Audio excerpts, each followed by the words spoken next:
దేశమంతా కరువు ఉంది, కానీ యోసేపు వల్ల ఆ కరువు తీరిపోయింది. ప్రియ సహోదరి సహోదరులు, దేవుడు నిన్ను దీవించినట్లయితే నీ ద్వారా అనేక మందికి అన్నం పెట్టగలడు.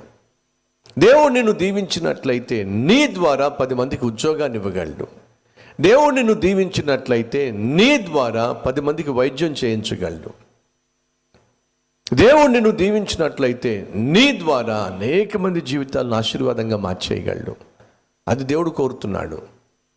నిన్ను ఆశీర్వదిస్తాను, ఆశీర్వాదమునకు కారకునిగా చేస్తాను, నిన్ను ఆశీర్వదిస్తాను, నీ ద్వారా అనేకులను సమస్త జనులను ఆశీర్వదిస్తాను వాగ్దానం చేశాడు దేవుడు అబ్రహాముకు. మనం అబ్రహాము సంతానం అనగా మనం దీవించబడాలి, అనేక మందికి దీవెనకరంగా మార్పు చెందాలి. దేవుడు ఆశపడుతున్నాడు. యోసేపుని దేవుడు దీవించాడు. యోసేపు అనేక మందికి దేశానికే ఆశీర్వాదకరంగా మారాడు. ఎప్పుడైతే యోసేపు దీవించబడ్డాడో తన కుటుంబాన్ని మర్చిపోలేదు, తన సహోదరులను మర్చిపోలేదు, తన తండ్రిని మర్చిపోలేదు.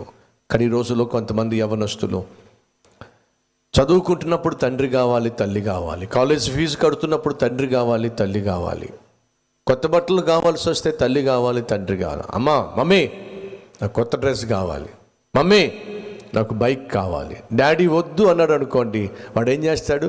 మమ్మీ దగ్గరికి వెళ్తాడు.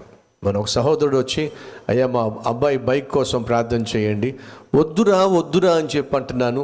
వీడు వెళ్ళి వాళ్ళ మమ్మీ చేత ఒప్పించి కొనిపించుకున్నాడు.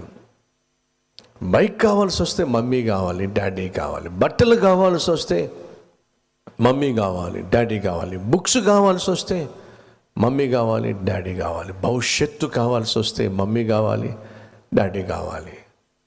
మరి భవిష్యత్తు నువ్వు పొందుకున్న తర్వాత, ఉద్యోగం పొందుకున్న తర్వాత, నువ్వు స్థిరపరచబడిన తర్వాత మమ్మీ అవసరంలా, డాడీ అవసరంలా. నీ వెనుకున్న నీ సహోదరుని గురించి ఆలోచించాల్సిన అవసరంలా, పెళ్ళి కావాల్సిన నీ చెల్లి గురించి ఆలోచించాల్సిన అవసరంలా. స్వార్థం. కానీ దయచేసి గమనించండి, దేవుడు నిన్ను దీవించే కారణం తెలుసా?